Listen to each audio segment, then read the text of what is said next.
kami akan melaksanakan tugas dengan sebaik-baiknya. Sebagai pengurus dan anggota Ikatan Pelajar Pesantren Santalira Arun.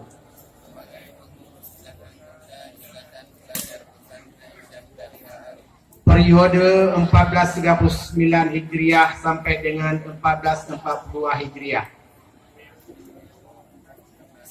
Kami ulangi, periode 1439 Hijriah sampai dengan 1442 Hijriah.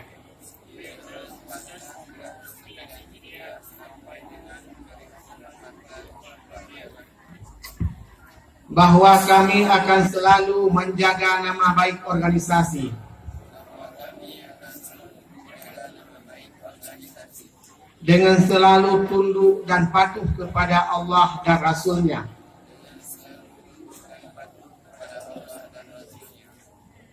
dan ketentuan ADART, bahwa apa yang akan kami kerjakan dalam kepengurusan yang akan datang ini semata-mata mengharapkan keridhaan Allah Subhanahu wa taala.